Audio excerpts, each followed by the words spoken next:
Soomaaliya muslimiinta meel walba dunida ka joogaan waa salaamaayaan waxaan leeyahay waa ku mahadsantiin baroordiiqda aan muujiseen Soomaalida waa dad dhiig leh Soomaalida waa dad damiir leh Soomaalida waa dad isjecel laakiin waa lagu dhex jiraa dadku ku dhex jiro Ilaahay naga saartan labaad ummadda Soomaaliyeed sida dhiirigelintiin u muujiseen dadka bukaanka ay waxay u baahan yihiin hadal wax ma u taraayo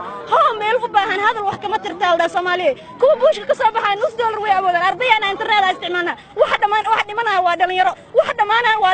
waxa loo danleeyaa waa dhalinyaro waxaana wixii maanta wadanka wax u qaban lahaa birin wax u qaban lahaa haddaynan anaga isku duumin wallahi inaysan cidinoo duumin mid walba walaalkiisa tii lagu horgowraco wuxuu leeyahay wajiga qasana laakiin intaad gunnimo ku dhimaleed gobnimo ku dhimo iskaashada dhalinyaro aqoonteena codkeena xoogeena aqligeena iyo garaadkeena isku darsan falillahi alxamdu wa guulaysanayna inta muslimiina waxaan ka codsanayaa talaatu qaabayna tukadaan ee muslimiinta dhimatay u soo duceeyaan muslimiintaasna waxaa ilaahay ugu baryaa inta dhimatay ilaahay u naxariisto inta dhaawactana Allah caafimaad kuwa qalbiga ka jiran ee cadowga ee walaalahooda cadowga ee loo adeegsanayna waxaan leeyahay walaalayaal ka soo noqda sidaas idin ma noqonaysa ka soo noqda hadda jihaad doonaysaan oo jihaad doontihiin Soomaaliya dad lagu jihaado waa jira laakiin shacabka iyo dhalinyarada maanta soo qalin jabiyay ee 20 sano lagu soo tiiriyay tacbeelay dhalinyaradaas ma ahan kuwa lagu jihaado walaal ee Soomaaliya salaadayo ma waxa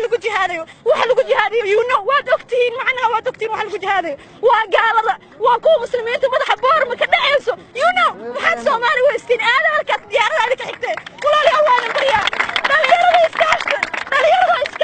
dhalinyarada iskaashana wadankeena joogna waxaan baranaynaa wadankeena joogna askar anaga wadankeena joogna waxa tooganay waa anaga haddaynan inaga iskaashan wallahi la cadiimnayna gulgaran xabtana lama ogolo markay maamulka halka yimaadeen jaanisna lama siinaa